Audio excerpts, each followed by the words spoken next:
আসসালামু আলাইকুম ভিউয়ার্স। আজকে অনেকদিন পরে আমার বাড়িতে আসলাম। আমার বাড়িতে আসার পরে এই যে পরিষ্কার জায়গাটা দেখতেছেন, ঠিক এই পরিষ্কার জায়গাটা কিন্তু পরিষ্কার ছিল না। একদমই ঘাস ঠিক এই পর্যন্ত ছিল, মানে অনেক উঁচা ছিল। আমি যদি বলি আমার হাঁটুর কাছাকাছি এতখানি ঘাস ছিল।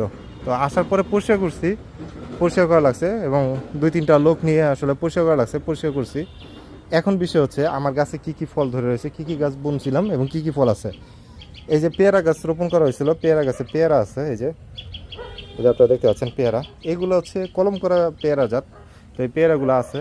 পাশাপাশি হচ্ছে এই যে লিচু গাছ, লিচু গাছে লিচু ধরছিল কিনা জানি না, বাট পাই নেই আর কি। এখন যদি ধরেও থাকে তাও জানি না।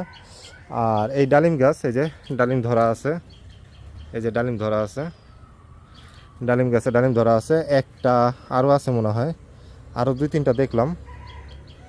ডালিম গাছে ডালিম ধরা আছে। পাশাপাশি এই যে এটা হচ্ছে জলপই গাছ, এই যে এটা এটা আপনারা চিনেন, এটা হচ্ছে জলপই গাছ। এছাড়া এইখানে কিন্তু আরও অনেকগুলো গাছ আছে, যেমন এই যে আরেকটা পেয়ারা গাছ, এগুলো রোপণ করি না আমি, অটোমেটিক হয়েছে। তো এই পেয়ারা গাছও কিন্তু হচ্ছে পেয়ারা ধরে আছে, পেয়ারা ধরে আছে। তারপর হচ্ছে আমার এইখানে এই যে দেখেন, এই যে পেয়ারা। তারপর হচ্ছে এই যে এই গাছে, এটাও রোপণ করি নাই, এটাতেও কিন্তু পেয়ারা ধরে রয়েছে। আর মাটিগুলো একদম পুরো নরম হয়ে গেছে, মানে অনেকদিন থাকা হয় নাই। আর দ্বিতীয় হচ্ছে এই যে আমার করমজা গাছে দেখেন কি পরিমাণ করমজা ধরে রয়েছে, একদম পাইকা রয়েছে। যদি হিসেব করে বলি তাও মনে হয় এখানে 2-3 কেজি বা তার বেশি হচ্ছে করমজা পাওয়া যাবে যদি আমি তুলি। এখন অনেকগুলা ধরে রয়েছে। আর জঙ্গল বলতে হচ্ছে ঠিক এরকম জঙ্গল হয়ে গেছিলো, পুরো বাড়িটা একদম পুরো নষ্ট হয়ে গেছিলো। আর এটা হচ্ছে লেবু গাছ একটা, জাতটা খুবই ভালো। আর এই যে পিসফল গাছটা দেখতেছেন, এই বছর এই গাছে পিসফল ধরছিল, বাট আমরা খাইতে পারি নাই, অল্প কিছু ধরছিল। আর এইখানে আমার একটা শখ করে একটা আমড়া গাছ কিনছিলাম। এই আমড়া গাছে আমরা ধরে রয়েছে, এই যে দেখেন, এই যে আমরা ধরে রয়েছে। তবে জাতটা আসলে কেমন জানি না, বাট প্রতি বছরই ফলন দেয়। এটা কলম করা আমড়া গাছ।